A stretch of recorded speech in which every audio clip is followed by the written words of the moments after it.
안녕하세요. 오늘 여러분들에게 프린팅을 하는 방법에 대해서 알려드리겠습니다. 네, 먼저 바탕화면에 보시면 이렇게 보로노이 다이어그램처럼 생긴 파란색 아이콘이 있습니다. 콘크리트 노아 어플리케이션을 켜주시고요. 보시면 이렇게 심플한 화면이 나오는데요.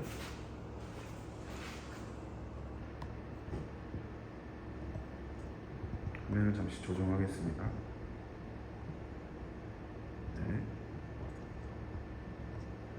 네. 보시면 회사명이 있고 Home, Help, Parameters, Account, 그리고 Machine Setting, Material, 3D Model, Job Preparation, Operations, Printing 이렇게 나눠져 있습니다. 여러분이 출력을 진행하실 때는 이렇게 Create New Project를 눌렀고요. 머신 셀렉션에서 이렇게 진행하시면 되고요. 누르지 않으셔도 됩니다. 매트리얼은 기존에 넣어놓은 매트리얼을 그대로 사용하게 될 거니 이렇게 그냥 두고 진행하시면 됩니다. 다음에 이제 매트리얼이라든가 파라미터에 대한 값들을 보실 수 있는데 이 부분은 절대 만지시면 안 됩니다. 다음에 3D 모델입니다. 여러분들이 출력할 모델을 여기 아래 보면 USB 포트가 있습니다. 이 포트에 USB를 껴주시고 복사를 해 놓으신 다음에 이 아래에 보시면은 열기 버튼이 보이실 거예요. 잘 보이시나요? 잘 보이네요. 열기 버튼을 누르시고 내가 출력할 결과물을 여기에 올려줍니다. 저는 아무거나 일단 올려볼게요. 최대한 작은 걸로. 전 이걸 출력하고 싶네요. 네, 이렇게 되어 있습니다. 출력 결과물이 출력을 해야 될 모델이 보시다시피 이렇게 정리가 된 모습을 보실 수 있죠. 자, 이대로 출력하는 게 좋을까요? 아닙니다. 여기까지 좀 설명을 또 드릴게요.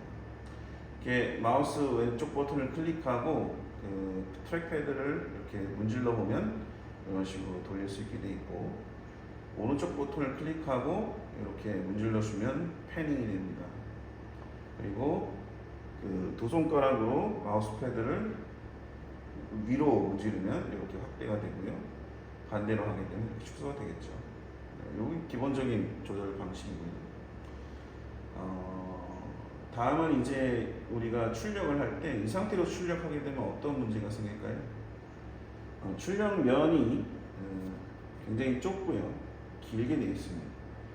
이 말인즉슨 어쨌든 여기 이제 파란색 축이 우리 배 쪽 장비를 바라보고 우리 배가 닿는 부분의 모서리고, 이 빨간색 축이 Y축인데요. 이 Y축은 장비의 제일 오른쪽, 출력되는 공간의 제일 오른쪽 모서리라고 보시면 됩니다. 이렇게 있으면 결국에는 출력 높이가 굉장히 높아지죠. 이 높아지는 부분을 생각해 보면 결국엔 저희는 레이어 바이 레이어로 출력을 하기 때문에 출력물의 높이가 높다는 건 그만큼 시간이 많이 소요됨을 의미합니다. 따라서 이 오브젝트를 클릭을 하시고요.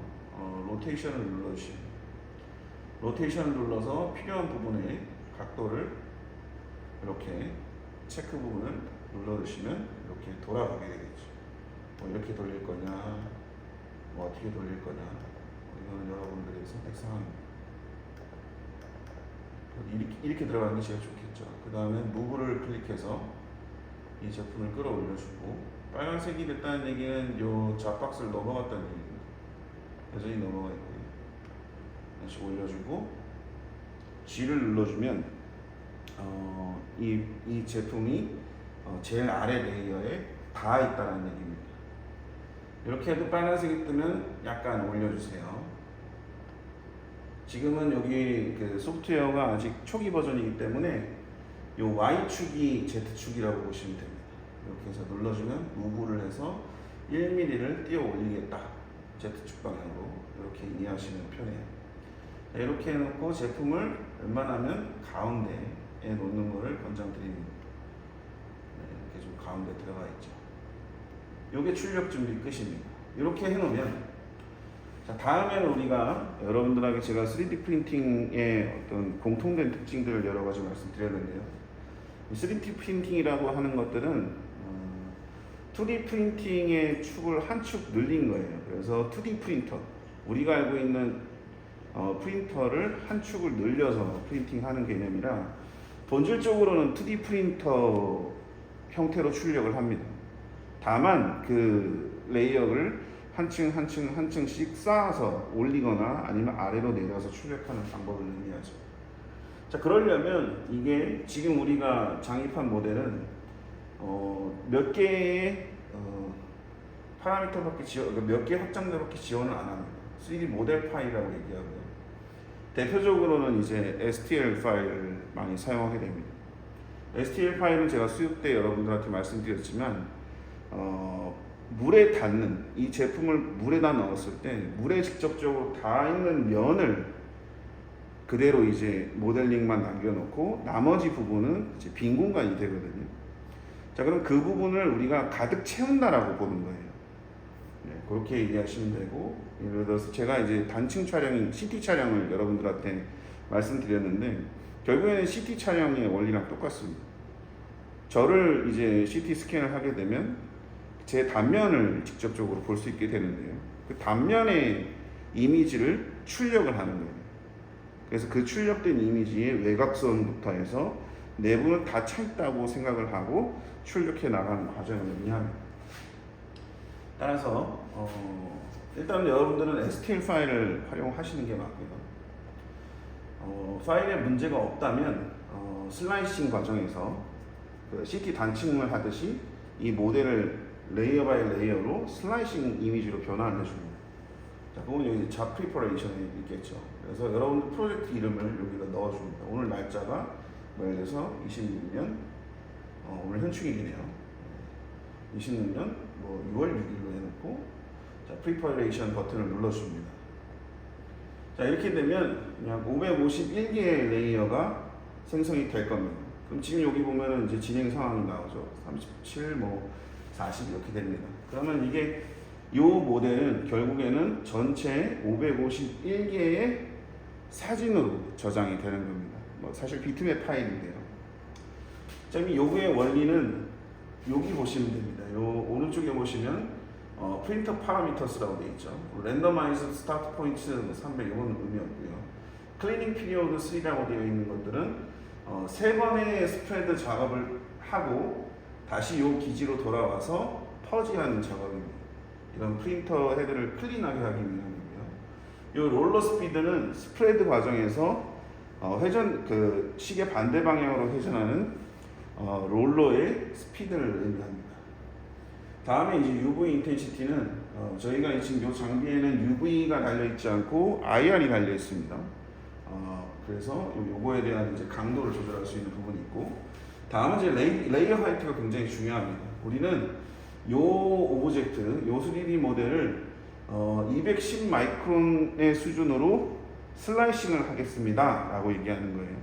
그래서 요 511 곱하기 210 마이크로미터를 곱하게 되면 이 제품의 요 방향대의 높이가 나오게 됩니다.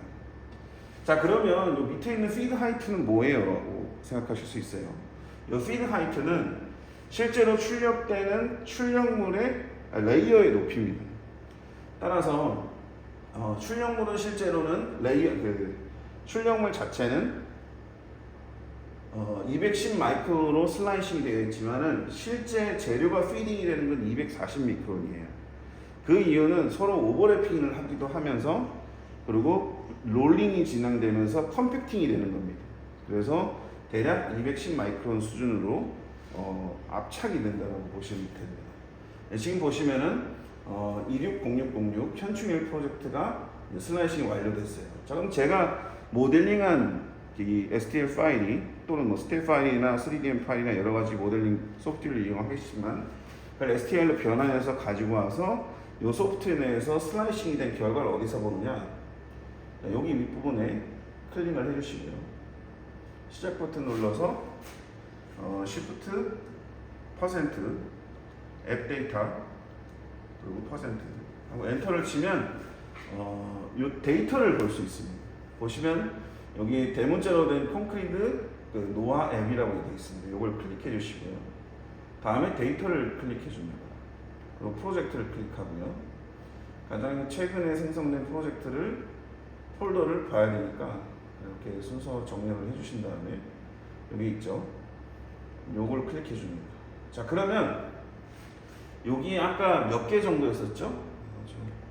여기는 기억이 안 나는데 아무튼 꽤 많은 양의 레이어 이미지가 생성이 됐습니다. 컨트롤 A를 눌러보면 개수가 551개였네요. 네, 기억이 났습니다. 551개의 이미지 파일이 생성이 됐고 레이어 하이트는 210 미크론이었습니다. 210 미크론 단위에서 우리가 계속 그 단층을 이미지로 생성해 놓은 겁니다. 그래서 한번 보실까요? 좀 극적인 부분들을 보는 게 더 이해가 쉬우실 겁니다. 어쨌든 모델링은 지금 굉장히 복잡한 형태이기 때문에 이 모델링 파일 보시면 비트맵 파일, 이게 비트맵 파일입니다. 비트맵 파일을 보시고 넘겨보시면 우리가 눕혀놓은 상태에서 마치 붓처럼 그린 것 같은 느낌인데 이런 식으로 다 하나하나 슬라이싱 이미지로 저장되어 있는 모습들을 보실 수 있습니다. 되도록이면 여러분들이 한 번은 훑어보셨으면 좋겠어요. 왜냐하면 여러분들이 모델링을 제대로 물론 잘 하실 수 있겠지만 잘 못한 경우가 생기면 어떤 문제가 생기냐, 폐곡면을 만들어야 되는데 폐곡면이 아닌 모델이 만들어지면 오픈 서페이스 모델이라고 얘기합니다. 그럼 그 모델은 안과 밖을 구분할 수 없기 때문에 슬라이싱이 잘 되지 않아요. 그래서 이 슬라이싱대로 이 장비는 출력을 하지만 슬라이싱 파일이 엉망으로 돼 있다고 하면 그대로 그냥 엉망으로 출력이 된다고 보시면 됩니다. 따라서 여러분들이 이걸 확인하는 절차를 한번 거치셔야 됩니다. 그래서 전체적으로 크게 보셨을 때 맞아, 맞는 것 같아, 단면은 대충 이렇게 생겼던 것 같아, 이렇게 확인이 되시면 바로 닫아주세요. 이 앱데이터에 있는 파일들을 지우시거나 이동하시면 절대 안 됩니다. 네, 됐습니다. 이제 출력 준비가 끝난 거예요. 그러면 어디로 가야 되느냐? 일단 오퍼레이션으로 가봅시다. 이 오퍼레이션의 구성을 좀 설명을 드릴게요. 이 모터 액시스 컨트롤이라고 하는 거는 이 프린팅 장비는 3개의 축으로 움직이게 되어 있습니다. 여기 있는 걸 우리가 서비스 스테이션이라고 얘기하고요. 안 보이시네요? 지금 보시는 이 프린터 헤드가 들어가 있는 부분들을 우리가 서비스 스테이션이라고 얘기합니다. 그 오른쪽에 있는 베드 2개는 여러분들한테 많이 말씀드렸죠. 요거는 출력물이 왼쪽부터 설명을 드리면 소재가 공급되는 부분, 오른쪽은 출력이 이루어져서 그 출력물이 아래로 내려가는 부분으로 크게 구성이 되어 있습니다. 자, 제가 오늘 소프트웨어 설명을 드리는 이유 중에 제일 중요한 부분은 저희가 출력 전에는 꼭 확인해야 되는 부분이 있습니다. 먼저 이제 저희가 소프트웨어를 처음 키게 되면 아마 이 머신 스테이터스가 not ready나 이렇게 되어 있을 겁니다.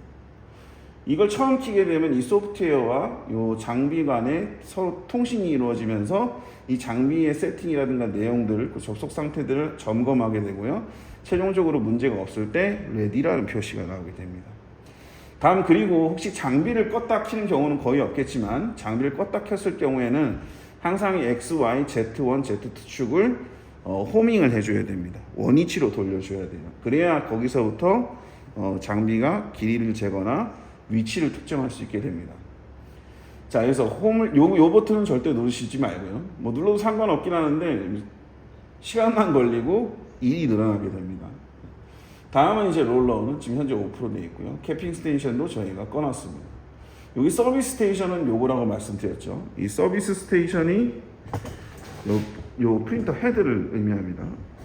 요 프린터 헤드를 움직이고 또는 여기에 있는 잉크를 조금씩 빼낸다거나 아니면은 프린터 헤드의 표면 부분을 닦아주는 기능들이 있는데요. 굉장히 중요한 부분입니다. 이 고투가 의미하는 것은 이 부분을 얘기하는 거예요. 여기 보면 이제 드레인이 있거든요. 요 위치에 오는 걸 우리는 고투라고 얘기를 해줍니다. 다음에 퍼지라고 하는 것들은 프린터 헤드 안에 기포라든가 아니면 노즐 부분에 어떤 이물질이 붙어 있는 부분들을 강제로 쏴서 씻어준다라는 걸 의미하고요. 이 클린 버튼은 누르지 마세요. 다음에 와이프 버튼은 항상 퍼지 다음에는 이 와이프 버튼을 눌러주시면 됩니다. 제가 지금 퍼지는 눌렀었고 와이프 버튼을 누르게 되면 밑에 있는 와이퍼가 프린터 헤드의 아랫부분을 살짝 닦아주게 됩니다. 이렇게 하게 되고요. 다시 하고 나서 항상 고트를 눌러서 장비가 제 위치에 있도록 해주겠습니다. 다음 여러분들한테 설명드릴 거는 좀 중요한 내용인데요. 이 부분을 보시겠습니다. 오른쪽 위에를 보시게 되면 Fluid Management System이라고 되어 있어요. 그래서 Pressure, Temperature 이렇게 구성이 되어 있습니다. 이 프레셔가 좀 중요한데요. 이 메니스커스 펌프의 프레셔하고 리서큘레이션 펌프의 프레셔를 의미합니다. 요거는 여러분들한테 뭐 상세하게 설명드리기는 굉장히 어려운 내용인데요. 결국에는 프린터 헤드에 압력을 조절해서 압력을 조절하거나 아니면 전극을 조절해서 우리가 제팅을 해주고 있는 겁니다. 그렇기 때문에 우리가 바인더 제팅 머신이라고 얘기하는 겁니다.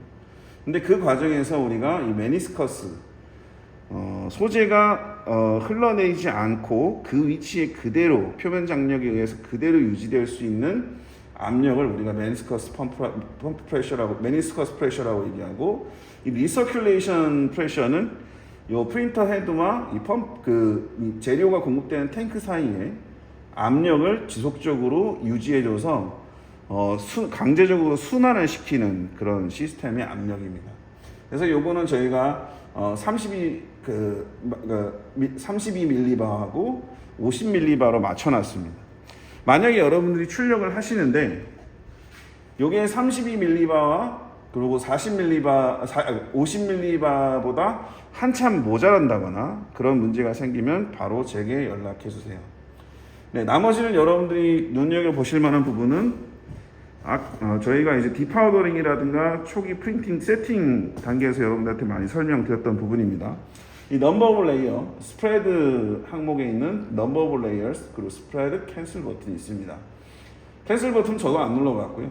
이 넘버 오브 레이어 스프레딩은 결국에는 왼쪽에 있는 그 피드 챔버에서 재료를 조금 끌어올려서 반대쪽에 출력물이 출력되는 부분에다 덮어주는 행위를 우리는 스프레드라고 얘기를 해줍니다.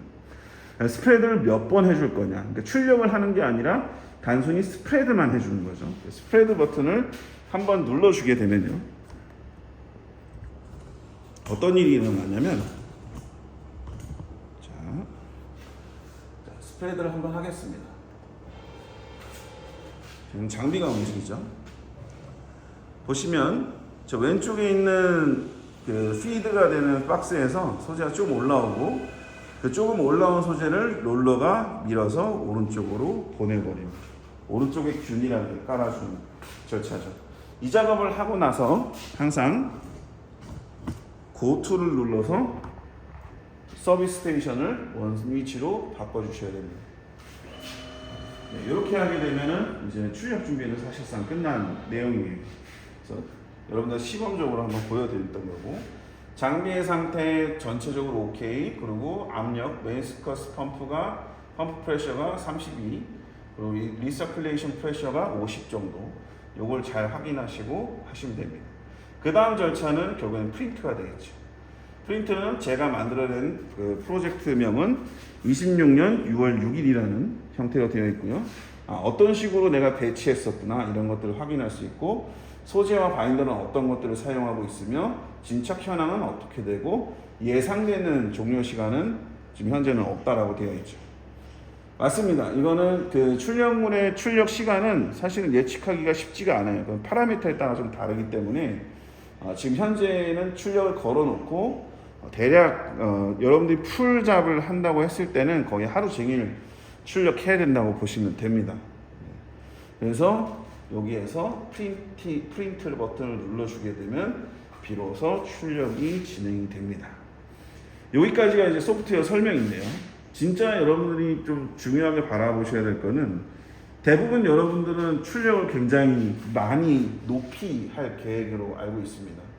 거의 끝까지 채워서 하시겠죠.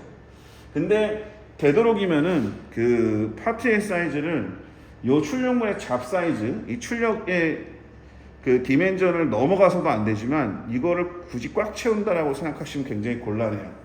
왜 그러냐면 여러분들이 핸들링을 일단 할 수가 없게 됩니다. 꺼낼 수가 없게 되고, 그리고 너무 커지게 되면 그거를 또 이제 디파우더링 하는 시간이라든가 이런 부분들이 좀 문제가 생깁니다. 따라서 요 제일 경계선에서부터 한 1.5cm 또는 2cm 정도를 좀 줄여서 모든 면에서 줄여서 출력한다라고 보시면 그게 제일 현명한 선택이 될 것 같습니다.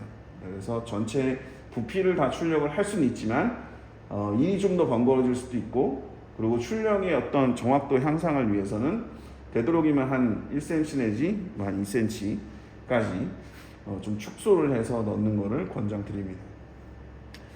축소하는 방법은 여러분들이 이제 사용하시는 모델링 소프트웨어에서 축소를 하시거나, 여기 가지고 오셔서 요 스케일 버튼을 누르시면 스케일을 놓고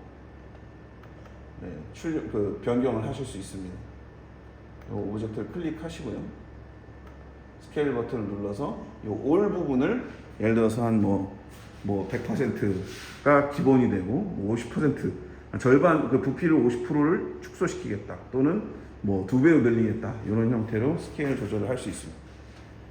네, 그런 부분이 있고요. 그리고 요 오퍼레이션 부분을 보면서 여러분들한테 설명드릴 것이, 자 그러면 이제 소프트웨어나 장비 관점에서는 저 부분이 중요하게 알아야 될 포인트고요. 다음은 여러분들에게 말씀드리고 싶었던 내용은, 자 제일 먼저 확인을 하시는 게 좋습니다. 요점을 열게 되면 요게 바인더입니다. 이 바인더가 여기 있는 필터를 지나 여기 있는 펌프에서 빨아 올려서 서비스 스테이션으로 가는 거예요. 그래서 이 바인더가 충분한가를 여러분들이 먼저 확인을 하셔야 됩니다. 다음, 이 부분 제가 디파우더링 영상에서 여러분들한테 설명을 드렸는데, 이렇게 여기까지 넘어온 소재들은 다 이로 떨어지게 되어 있습니다. 따라서 여기에 버려지는, 또는 앞으로 재사용하긴 하겠지만 여기에 떨어지는 소재가 가득 차 있게 되면 큰 난리가 나겠죠. 따라서 디파우더링 과정 끝나고 장비를 초기화, 출력 세팅을 하는 과정에서 여기가 비어있는지를 좀 명확히 확인하실 필요가 있어요. 되도록이면은 좀 이렇게 어느 정도 남겨놔도 상관없지만 바닥이 보이지 않을 정도는 남겨놔도 됩니다. 그렇게 해주시면 됩니다. 다음은 이 왼쪽 뚜껑을 열어볼게요. 자, 이 부분은 비슷한 형태가 있습니다. 여기는 거의 쌓이지 않기 때문에 여러분들이 크게 신경 쓰지는 않으셔도 돼요. 다음은 이 부분이 좀 중요합니다. 여러분들이 출력을 많이 할 거기 때문에, 많이 하게 되면 이 장비가 일정 순서마다 이 프린터 헤드를 깨끗하게 해주기 위해서 퍼지 작업을 하는데요. 이 퍼지되는 바인더가 다 여기로 떨어지게 되어 있습니다. 그렇기 때문에 여기에 꽉 차 있거나 찰랑찰랑거리고 있는 상태가 됐다, 그러면은 출력하지 않고 요거를 그냥 그대로 들어서 화장실 변기에다가 버려주시면 되겠습니다. 네, 이런 것들을 확인해 주시면 굉장히 도움이 되고요. 네, 이렇게 하게 되면 여러분들이 내가 출력 준비가 끝났구나 라고 판단하시고 진행하시면 되고요. 한 가지만 더 여러분들한테 당부드리고 싶은 말씀은, 물론 제가 계속 확인을 하겠지만, 여기에서 보시면 여러 가지 튜빙 시스템이 보입니다. 이 튜빙 시스템 중에 손가락으로 짚을 수가 있을까요? 내 손가락이 어디냐? 여기 있구나. 저기 안에 보이시죠? 여기 이런 튜빙 안에 아래쪽에 있는 튜빙에 기포들이 마구마구 생겨 있으면은 저한테 연락을 주셔야 돼요. 네, 여기서도 충분히 보이고요. 경우에 따라서는 여기까지는 열으셔도 되는데 안에는 맞으시면 안 됩니다. 이 안에 들어가 있는 이 튜브가 프린터 헤드에서 나오는 튜브입니다. 그래서 여기 튜브 안에 기포가 많이 애초 시작하기 전부터 많습니다 라고 하시면은 제게 연락해서 추가적인 지시를 받으셨으면 좋겠습니다. 네, 이렇게 되고요. 여기는 열어두면 출력이 진행이 안 돼요. 항상 닫아주시기를 바랍니다.